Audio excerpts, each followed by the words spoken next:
सोनल बेटा, तुम्हारी पैकिंग हो गई। देखना, सारा सामान रख लेना, कहीं कुछ छूट ना जाए। और हाँ, टिकट तो जरूर रख लेना। हाँ, दामाद जी भी तुम्हारे साथ आते तो अच्छा लगता, पर कोई बात नहीं। कविता जी फोन पर अपनी बेटी सोनल से कहती है। सोनल बोली, हाँ माँ, बस हो ही गई है, पैकिंग में ही लगी हूँ। चलिए अभी मैं फोन रखती हूँ, लगता है ये भी आ गए, वहां आकर आपसे बात करूंगी। इतना कहकर सोनल ने फोन रख दिया। तभी कमरे में सोनल का पति शुभम आया और बोला, सोनल एक बार फिर सोच लो, क्या तुम्हारा जाना इतना जरूरी है? क्या तुम 2-3 दिन बाद नहीं जा सकती? सोनल बोली, नहीं शुभम, इतने सालों तक तो यही करती आई हूं, पर अब नहीं, अब मुझे अपनी खुशियों को और नजरअंदाज नहीं करना। शुभम बोला, मेरी बहन मानसी आएगी तो उसको बहुत बुरा लगेगा, और मुझे तो लगता है तुम अपने मायके चली गई तो माँ को भी बुरा लगेगा। अभी शुभम कह ही रहा था कि उधर से उसकी माँ ममता जी आई और बोली, बहू तुम्हारी पैकिंग हो गई क्या? सोनल बोली, हाँ मम्मी जी, बस हो ही गई। ममता जी बोली, अच्छा, तुम्हारी टिकट भी हो गई होगी? हाँ मम्मी, वो भी हो गई है। आपको कुछ कहना था? ममता जी सकपकाते हुए बोली, बहू वो मैं ये कह रही थी कि अगर तुम कुछ दिन बाद मायके चली जाओ तो अभी मानसी भी घर आ रही है, और अगर उसे तुम यहाँ नहीं मिलोगी तो हो सकता है उसे अच्छा ना लगे, और वैसे वो ज्यादा दिन नहीं रुकेगी, सिर्फ 2-3 दिन के लिए ही आ रही है। सोनल बोली, मम्मी जी पूछिए इनसे, अभी अभी मेरी माँ फोन करके यही पूछ रही थी कि पैकिंग हुई कि नहीं। मेरी माँ भी तो वहां मेरा इंतजार कर रही है, और दीदी का तो ये हर साल का ही है मम्मी जी, और इसमें कोई गलत बात भी नहीं, हर बेटी अपने मायके आती जाती है। वैसे भी आप तो हो ही यहाँ पर, फिर मेरा होना या ना होना कोई जरूरी नहीं।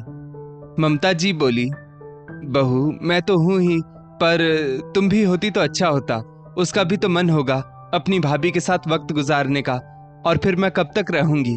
मेरे बाद तो वो तुम्हारे पास ही आएगी ना, और तुम तो 1 महीने के लिए जा रही हो, ठंड की छुट्टियों में भी वो नहीं आ पाती।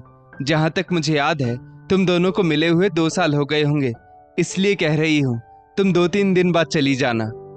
सोनल मुस्कुराते हुए बोली, मम्मी जी मुझे तो ये 1 महीना भी कम ही लगता है, क्योंकि साल के बस इसी 1 महीने तो मैं वहां रहती हूँ, पूरे साल भर की थकान मिट जाती है, और उसमें भी आप मुझसे 2 दिन कम करने के लिए कह रही है। माँ मेरा वहां बेसब्री से इंतजार कर रही है, अगर नहीं जाऊंगी तो सोचिए उन्हें कितना बुरा लगेगा। सोनल किसी की बात मानने को तैयार नहीं थी, तो ममता जी चुपचाप वहां से चली गई। शुभम बोला, सोनल मम्मी कैसे तुमसे रिक्वेस्ट कर रही थी, और तुम, सिर्फ 2-3 दिन की ही तो बात है, रुक जाती, और तुमने झूठ क्यों बोला कि टिकट हो गई है? अभी कंफर्म कहाँ हुई है टिकट? देखो सोनल, मैंने मम्मी के सामने इसलिए कुछ नहीं कहा कि उन्हें बुरा लगेगा और तुम कहोगी कि माँ का पक्ष लेते हो। सोनल बोली, देखो शुभम, मैं दीदी को यहाँ आने से रोक तो नहीं रही हूं ना, पर मेरे माँ पापा भी साल भर मेरा इंतजार करते हैं कि कब मैं उनसे मिलने आऊंगी।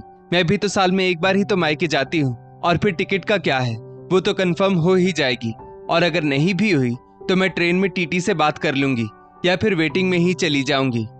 शुभम गुस्से में बोला, ठीक है, अगर तुम इतनी जिद दिखा रही हो तो ट्रेन से जाने की क्या जरूरत है, मैं तुम्हें इस बार कार से मायके छोड़ आता हूँ। अब तो खुश हो, मेरी बहन भी साल में 1 बार ही आती है, और तुम नहीं रहोगी तो सोचो उसे कैसा लगेगा।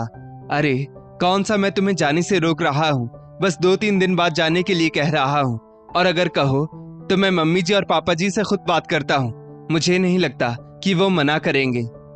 सोनल बोली, कोई जरूरत नहीं मेरे माँ पापा से बात करने की, और मानसी दीदी से तो मेरी फोन पर हर रोज बात हो ही जाती है ना, फिर अलग से क्या मिलना।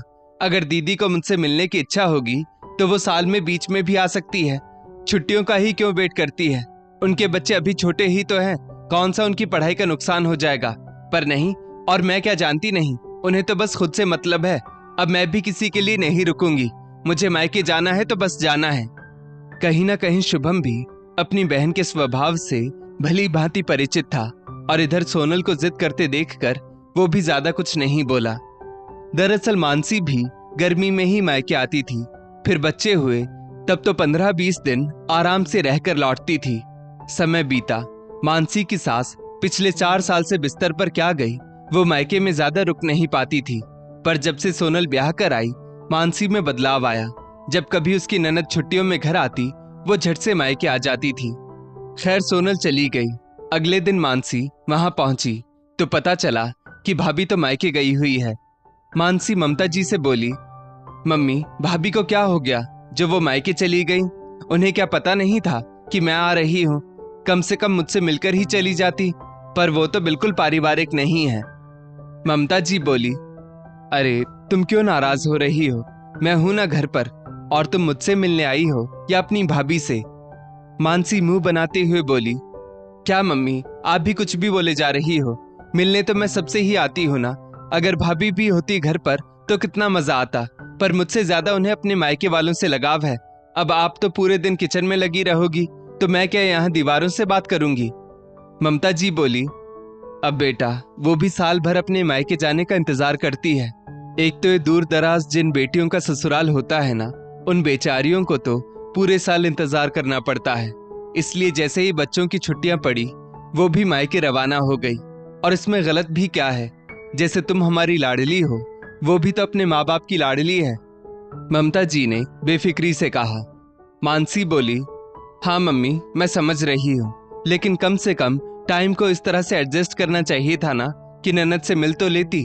आखिर ननद भी तो परिवार की ही एक सदस्य होती है, और माँ के बाद मायका फिर भाभी से ही तो होता है। पर अगर ननद और भाभी में ही तालमेल नहीं होगा, तो बाद में ननद किसके पास आएगी और किससे शिकायत करेगी? ममता जी बोली, अरे वाह, मेरी बेटी तो बहुत समझदार हो गई है। अच्छा, चलो एक बात तो बताओ, इन्हीं छुट्टियों में तुम्हारी ननद भी तो 2-4 रोज के लिए आती है ना, तो क्या तुम मुझसे मिलकर आई हो? कैसी है वो? सुना है उसकी सास की भी तबीयत कुछ ठीक नहीं रहती। अभी कैसी है वो? मानसी चुप थी। उसे चुप देखकर ममता जी बोली, क्या हुआ, इस बार तेरी ननद आई नहीं क्या, या तुम्हारे जाने के बाद आएगी? और हाँ, तुम जितने दिन यहाँ रहोगी उतने दिन तो दामाद जी को समधन जी की देखभाल करनी होगी। मानसी हकलाते हुए बोली, वो मम्मी, वो दीदी तो आज आ गई होंगी, और फिर दोनों बहन भाई रहेंगे तो मम्मी जी की देखभाल भी हो ही जाएगी। ममता जी बोली, आ गई होगी क्या मतलब है तुम्हारा? वो क्या आज ही आने वाली थी और तुम मिलकर भी नहीं आई? वाह बेटा, सारी नसीहत दूसरों के लिए और खुद कुछ अमल नहीं करना। अरे, जब तुम वो सब नहीं करती तो अपनी भाभी से कैसे उम्मीद कर सकती हो कि वो तुम्हारे लिए रुकती और तुम्हारी माँ की सेवा करे? मानसी सिर झुकाए बोली, पर मम्मी। ममता जी बोली, पर क्या बेटा, मुफ्त की सलाह और मुफ्त का प्रसाद हर कोई बांट सकता है, पर जब बात खुद पर आती है ना, तो अच्छे अच्छों की हालत खराब हो जाती है।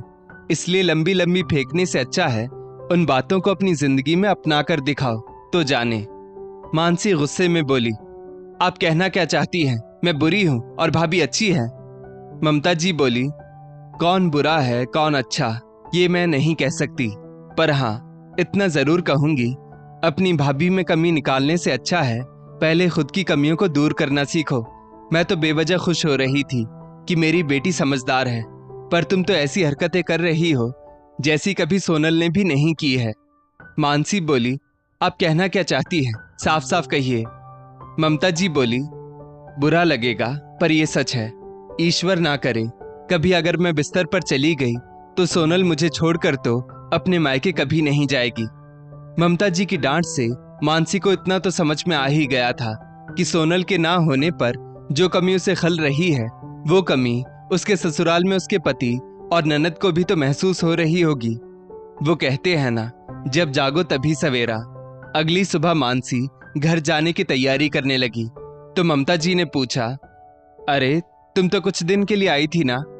मानसी बोली, मम्मी, मैंने सोच लिया है, जो मैं दूसरों से उम्मीद करती हूँ पहले अपनी जिंदगी में उस पर अमल करूंगी, और आगे से यहाँ आने से पहले टाइम को एडजस्ट करके मायके आया करूंगी ताकि सबसे मिल सकूं, मायके में भी और अपने ससुराल में भी।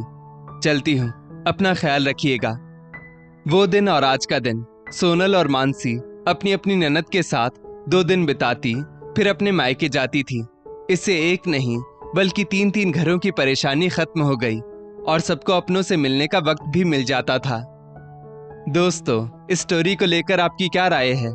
नीचे कमेंट करके जरूर बताइएगा। और ऐसी ही और भी बेहतरीन वीडियोस के लिए हमारा पेज जरूर फॉलो करें। धन्यवाद।